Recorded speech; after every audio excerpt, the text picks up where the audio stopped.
రాకాలోకంకి స్వాగతం. ఇజ్రాయెల్కి హమాస్కి మధ్య వెస్ట్ ఏషియాలో పశ్చిమాసియాలో జరుగుతున్నటువంటి యుద్ధము నెమ్మదిగా ఒక ప్రపంచ యుద్ధం దిశగా ఈ ప్రపంచాన్ని తీసుకెళ్తోందా?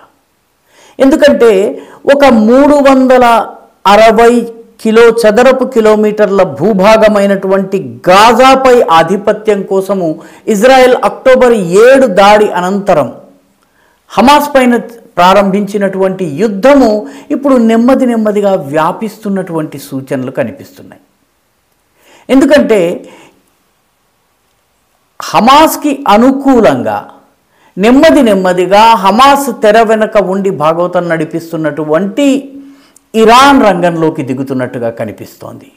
ఇరాన్కు అడ్డుకట్ట వేసేందుకు అమెరికా పశ్చిమాసియాలో ఉన్నటువంటి ఈ రెడ్ సీలోకి ప్రవేశించేటటువంటి ప్రయత్నం చేస్తోంది.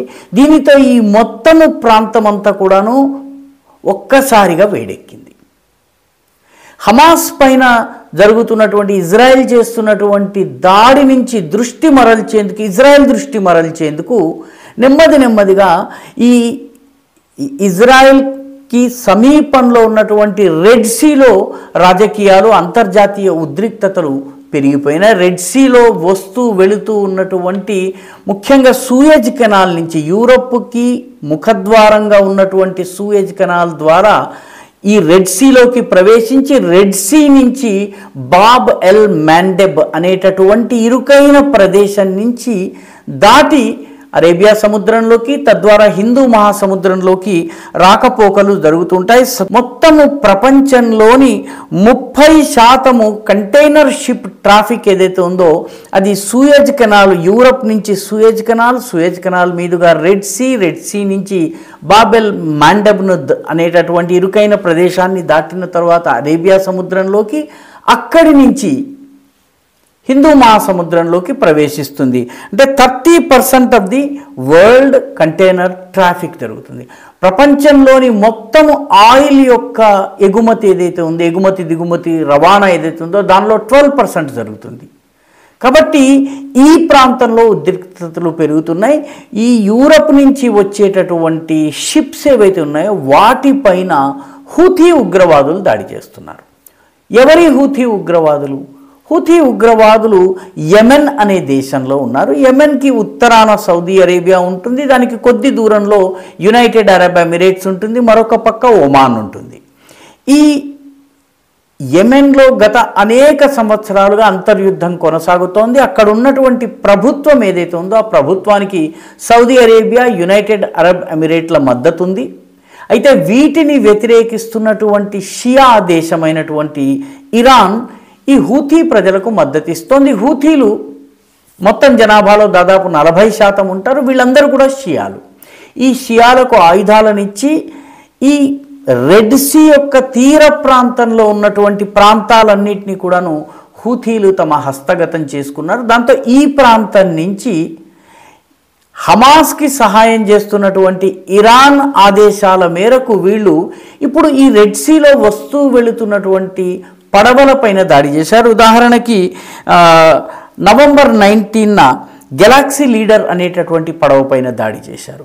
ఇటీవలే భారతదేశానికి చెందినటువంటి ఒక ఉద్యోగులు ఉన్నటువంటి ఒక విదేశీ పడవ దానిపైన దాడి చేశారు. ఇవన్నీ కూడాను ఇజ్రాయెల్కి చెందినవని భావించి ఇజ్రాయెల్కి చెందినటువంటి కంటైనర్లుగా భావించిన ప్రతి వాటిపైన దాడి చేస్తున్నారు. కొన్ని సందర్భాల్లో ఇతర దేశాల పడవలపైన కూడా దాడి చేస్తున్నారు. కొన్నిట్లలో భారతీయ ఉద్యోగులు కూడా ఉంటున్నారు. దీంతో ప్రపంచంలోని అన్ని దేశాలకు ఈ వేడి పాకింది. అంటే హమాస్ పైన ఒత్తిడిని తగ్గించే ప్రయత్నంలో భాగంగా ఇరాన్ ఈ హూథీ ఉగ్రవాదులను ఉపయోగించుకుంటోంది. వీళ్ళందరూ కూడాను ఈ రెడ్ సీ యొక్క ప్రవేశ ద్వారమైనటువంటి బాబ్ ఎల్ మాండెబ్ని మొత్తం అంతా కూడాను వేడెక్కిస్తున్నారు. బాబ్ ఎల్ మాండెబ్ చాలా ఆసక్తికరమైనటువంటి పేరు ఇది. బాబ్ ఎల్ మాండెబ్ అంటే కన్నీటి ద్వారం అని అర్థం. అంటే అంత ప్రమాదకరమైనటువంటిది అని అంత ఇరుకైనది అని అర్థం అన్నమాట. అయితే వీళ్ళందరి లక్ష్యం ఏంటంటే ఇజ్రాయెల్కు ఉన్నటువంటి ఏకైక దక్షిణ ప్రాంతపు తీర ప్రాంతం ఉంది, ఓడరేవు ఉంది, దాని పేరు ఐలాత్. ఈ ఐలాత్ రేవుకి ఎటువంటి సరకు కూడా రవాణా కాకుండా ఉండేందుకు వీళ్ళు ప్రయత్నం చేస్తున్నారు.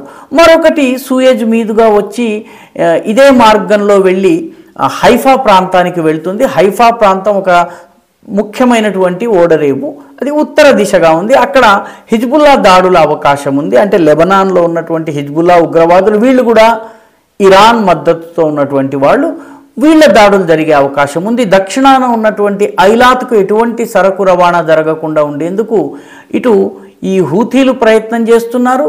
మరొక వైపు ఇరాన్ కూడాను ఈ మొత్తం వాతావరణాన్ని వేడెక్కించేటటువంటి ప్రయత్నం చేస్తోంది. అమెరికా ఈ ప్రాంతంలో పడవల యొక్క భద్రత కోసం 20 దేశాల కూటమిని ఏర్పాటు చేసింది. అయితే ఈ కూటమిలో యూరోపియన్ దేశాలు అయితే ఉన్నాయి. ముఖ్యంగా Philippines, Sri Lanka, Australia, Bahrain, Brazil, Canada, Egypt, France, Germany వంటి దేశాలు ఉన్నాయి. కానీ అరేబియన్ దేశాలు లేకపోవడం అనేది దీనిలో ఒక రకమైనటువంటి బలహీనత. కొన్ని యూరోపియన్ దేశాలు కూడాను తమ తమ ప్రయోజనాలని దృష్టిలో పెట్టుకుని ఈ యుద్ధంలో మేము పడబోము, మాకు దీంతో సంబంధం లేదన్నట్టుగా ఈ కూటమి నుంచి దూరంగా ఉన్నారు. అమెరికా ప్రారంభించినటువంటి ఆపరేషన్ ప్రాస్పెరిటీ గార్డియన్, దాని పేరు, అంటే సమృద్ధి రక్షకుడు అన్నటువంటి ఈ ఆపరేషన్ నుంచి కొన్ని యూరోపియన్ దేశాలు కూడా తప్పుకుంటున్నాయి.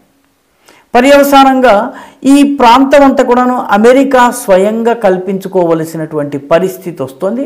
భారతీయ నౌకల పైన కూడా దాడి జరుగుతున్నాయి. కాబట్టి భారతదేశానికి చెందినటువంటి ఐఎన్ఎస్ కొచ్చి, ఐఎన్ఎస్ కోల్కతా అనేటటువంటి యుద్ధ నౌకలు ఇప్పటికే అక్కడ మాటు వేసి ఉన్నాయి, అక్కడ స్థావరాలుగా చేసుకుని ఉన్నాయి. కారణం ఏంటంటే ఈ సందులో సడేమియా, సందట్లో సడేమియా అన్నట్టుగా ఇదే సమయంలో సొమాలియాలోని సముద్రపు దొంగలు కూడాను తమ పనిని కానిచ్చేస్తున్నారు. కాబట్టి పడవలకు మన పడవలకు రక్షణ కల్పించేందుకు మన సైన్యం కూడా అక్కడ ప్రవేశిస్తోంది. మొత్తం మీద అమెరికా కూడాను ఇరాన్ని అరికట్టేందుకు ఇరాక్లో ఉన్నటువంటి ఇరానీ మద్దతుదారులైనటువంటి కొన్ని మిలిషియా గ్రూప్స్, అంటే సాయుధ దళాలపైన దాడి చేసినాయి. మంగళవారం ఇటువంటి కొందరు కీలకమైనటువంటి నాయకుల్ని అమెరికా మట్టుపెట్టింది, తన యొక్క రిమోట్ ఆపరేషన్స్ ద్వారా మట్టుపెట్టింది. ఇరాక్లో ఉన్నటువంటి స్థావరాలతో ఇరాక్లోనే ఉన్నటువంటి ఇరానీ మద్దతుదారులను చంపింది. దీంతో మొత్తము ప్రాంతం అంతా కూడాను వేడెక్కుతోంది. రానున్న రోజుల్లో ఈ యుద్ధమే గనక స్పిల్ ఓవర్ అయినట్టయితే మూడవ ప్రపంచ యుద్ధానికి దారి తీసేటటువంటి పరిస్థితులు వస్తున్నాయి. ఎందుకంటే మనకి కూడాను ఇది చాలా ముఖ్యమైనది. ఎందుకంటే భారతదేశానికి సంబంధించినటువంటి దాదాపు $200 బిలియన్, అంటే మన మొత్తము మన దిగుమతుల్లో 20% ఈ సూయజ్ కెనాల్ మీదుగా రెడ్ సీ మీదుగా అరేబియా సముద్రము, అక్కడి నుంచి బొంబాయి తీర ప్రాంతానికి, గుజరాత్ తీర ప్రాంతానికి మన యొక్క సరకు రవాణా జరుగుతుంది. మన ఆయిల్ మొత్తంలో 40% సూయజ్ కెనాల్ మీదుగా వస్తుంది. ఇదంతా కూడాను రష్యా నుంచి వచ్చేటటువంటి మనం రష్యా నుంచి కొనుగోలు చేస్తున్నటువంటి గ్యాస్ కానీ ఏదైతే ఉందో, లిక్విడ్ గ్యాస్ కావచ్చు, ఇవన్నీ కూడాను సూయజ్ ద్వారా మాత్రమే వస్తున్నాయి. కాబట్టి మన ప్రయోజనాలు కూడాను ఈ ప్రాంతంలో దెబ్బతినేటటువంటి పరిస్థితి వస్తుంది. మొత్తం మీద హమాస్ ఇజ్రాయిల్ పోరాటము నెమ్మదిగా విస్తరిస్తున్నటువంటి సూచనలు కనిపిస్తున్నాయి. దీనిలో మరిన్ని దేశాలు ఈ యుద్ధంలోకి దూకేటటువంటి అవకాశాలే కనిపిస్తున్నాయి. కాబట్టి ముందు హమాస్ ఇజ్రాయిల్ యుద్ధము ముగిస్తే తప్ప ఈ పరిస్థితి మొత్తము అదుపులోకి వచ్చేటటువంటి సూచనలు కనిపించడం లేదు. ఈ వీడియో మీకు నచ్చినట్టయితే లైక్ చేయండి, షేర్ చేయండి, ఈ ఛానల్కు సబ్స్క్రైబ్ చేయండి. మీ అభిప్రాయాన్ని కమెంట్ల రూపంలో తప్పనిసరిగా పంపించండి.